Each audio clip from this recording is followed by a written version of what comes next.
పల్నాడు జిల్లా పెదకూరపాడు నియోజకవర్గం సుప్రసిద్ధ శైవక్షేత్రం ప్రపంచ ప్రసిద్ధిగాంచిన పంచారామాలలో ఒకటైన అమరావతిలో పవిత్ర కృష్ణా నది ఒడ్డున ఉన్న శ్రీ బాలచాముండేశ్వరి సమేత అమరేశ్వర స్వామి ఆలయంలో వేంచేసియున్న శ్రీ అమరేశ్వరుడు శ్రీ బాలచాముండిక అమ్మవార్లను కుటుంబ సభ్యులతో దర్శించుకున్న భారత మాజీ రాష్ట్రపతి శ్రీ రామ్నాథ్ కోవింద్ ముందుగా ఆలయ అధికారులు పూర్ణ కుంభంతో స్వాగతం పలికిన ఆలయ వేద పండితులు అనంతరం ఆలయంలో శ్రీ అమరేశ్వరుడిని బాల చాముండేశ్వరి అమ్మవార్లను భక్తిశ్రద్ధలతోటి ప్రార్థించుకుని ప్రత్యేక పూజల నిర్వహించుకున్నారు.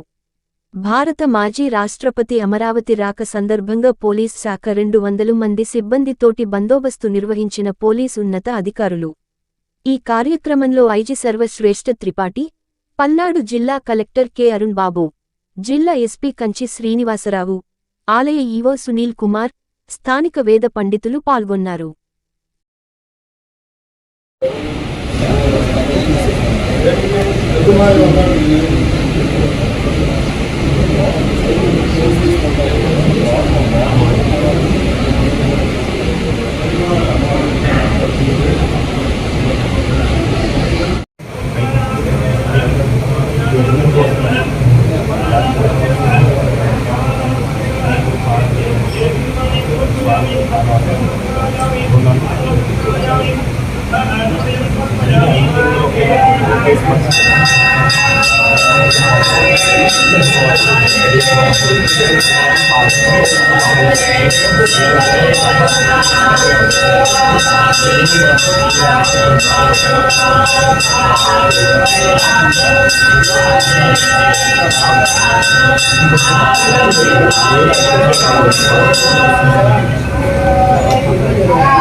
అంటే అలెక్ట్ అవుతారు.